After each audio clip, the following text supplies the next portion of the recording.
Do you sometimes think about why gun enthusiasts and preppers start stockpiling ammo as election day draws near? Yeah, I know some of you would say it's common knowledge that election years are notorious for sparking debates that could lead to new policies and, yes, even stricter gun laws. When rumors of regulation start flying, you bet the prices and availability of ammo start doing some serious gymnastics. But what's really happening beneath the surface, and are those rumors really just rumors? Nothing more. In this video, we'll get into the nitty-gritty of the ammo market's ebb and flow, especially during these politically charged times. We'll explore the current trends in ammo pricing, why these prices will spike, and why you should stock up on ammo sooner rather than later. Doesn't matter if you're a collector or you just purchased your first firearm, regardless of how long you've been carrying and shooting, buying ammo now will save you a lot of stress and money. So, let's make sure we're all prepared, no matter what the election results bring. Market dynamics. There's some great news for all you shooters and preppers out there. Ammo availability is looking really solid right now. We're seeing a welcome return to the shelves of many types of rounds that were tough to find just a short while ago. Plus, distributors are rolling out some sweet deals on bulk purchases, making it prime time to stock up. This surge in supply isn't just about having more on the shelves, it's also sparking some competitive pricing, giving you more bang for your buck. So if you've been holding off on replenishing your stock or trying out a new type of ammunition, now might be the time to make a move. Ammo pricing trends. There's a noticeable drop in the prices of certain ammunition types, particularly NATO standard cartridges like 5.56, 9mm, and 308. This reduction is attributed to increased supply and very competitive pricing from distributors. Let's take a look at the price per round costs of 9 of the most popular calibers in America, so you can have an idea of just how much lower ammo prices are this month. By the way, these charts are from ammopricesnow.com. If you want us to keep you posted on ammo prices, drop a comment. We can do a monthly video about it. For now, let's look at ammo pricing trends in the last 3 years. 22 LR ammo prices. 22 LR ammo saw its highest price at 34 cents per round in June 2020 during the coup.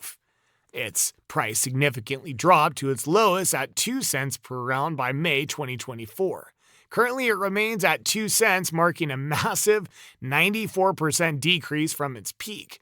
This trend has made 22 LR incredibly affordable right now, so if you want to get your young guns into shooting or you just have a lot of varmint that need exterminating, you should buy 22 LR ammo ASAP.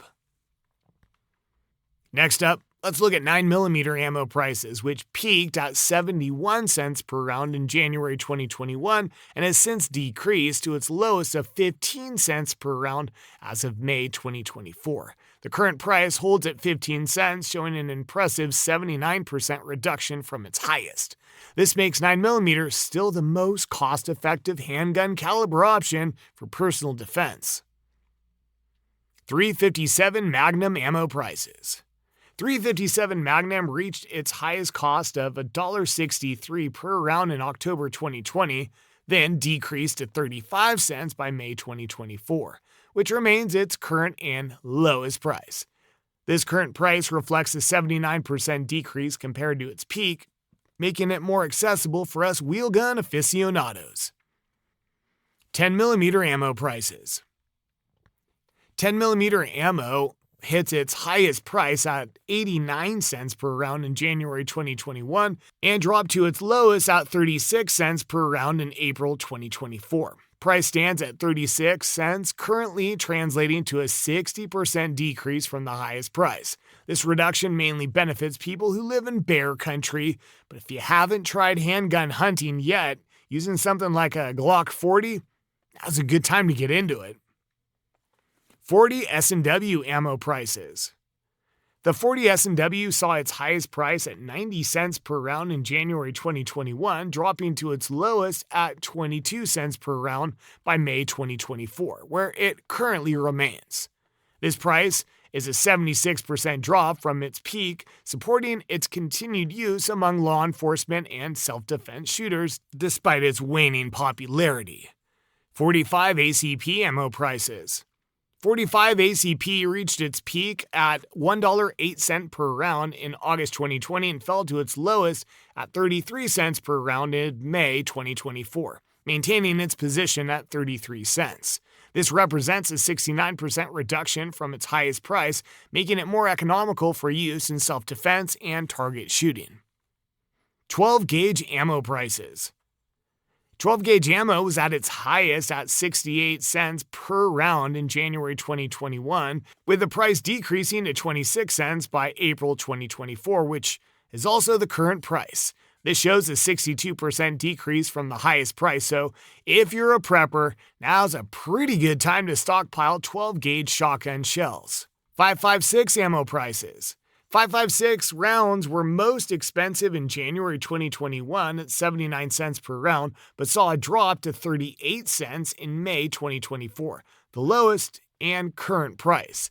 This current pricing is a 52% decrease from its peak. Granted, it's nowhere near as cheap as 9mm ammo, but there's a very high likelihood 5.56 ammo prices will see a spike after the election. I'll talk about it more in a bit. 308 Winchester ammo prices. The 308 Winchester's price peaked at $1.28 per round in November 2020 and dropped to 64 cents by May 2024, which is also its current and lowest price. This price reflects a 50% reduction from its highest, advantageous for hunters and long-range shooters seeking precision rounds at lower costs. Impact of political and economical factors.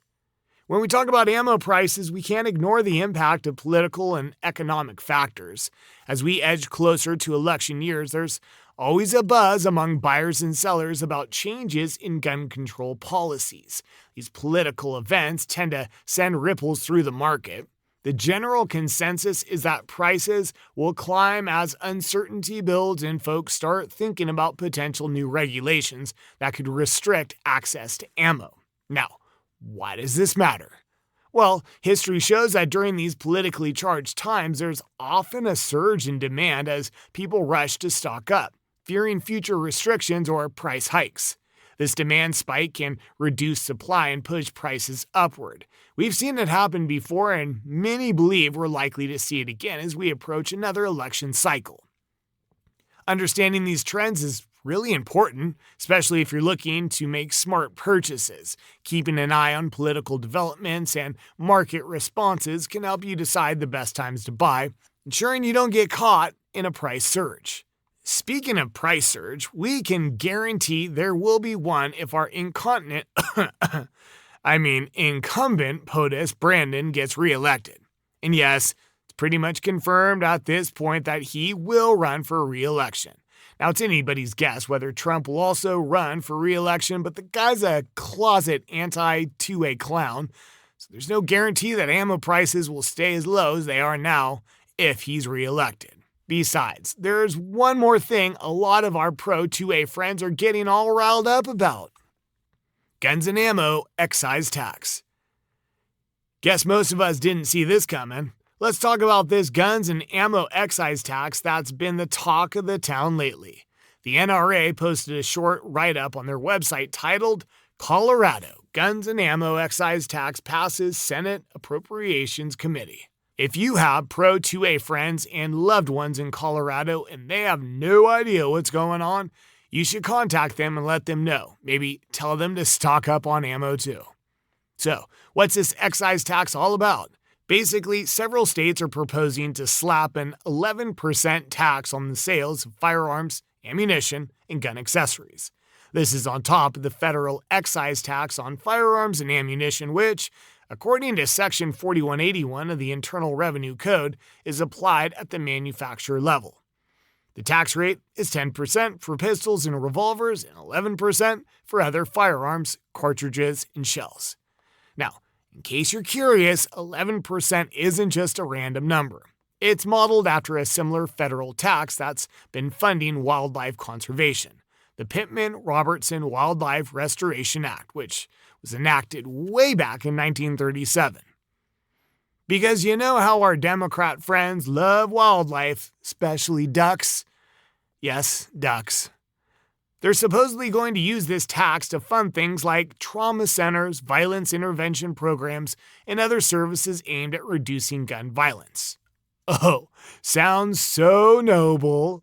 That means we law-abiding citizens have to shell out more cash every time we buy firearms or ammo. Who's already jumped on this bandwagon? The People's Republic of California, always the star of the anti-gun libturd show, is leading the charge, becoming the first state to enact such a tax on the gun industry. Gavin Newsom only signed the bill into law last September 2023. Sad, but it's California's citizens who are empowering this clown, so it can't be helped. And California is not alone. At least 3 municipalities, Seattle and Tacoma in Washington, Cook County in Illinois, have already followed suit. These places are already seeing this tax in action, collecting extra bucks every time a firearm or box of ammo is sold. Here's where it gets even more interesting. Hold on to your hats, because 6 more states are moving to enact this BS guns and ammo tax. Let's look at them individually. Colorado. As I mentioned earlier, in Colorado, HB 241349 already passed the Senate Appropriations Committee. It was amended, so instead of 11%, it's now slapping just 6.5% excise tax on the sale of firearms, firearm accessories, and ammo in Colorado. If it gets the green light, it'll be up for voter approval this fall.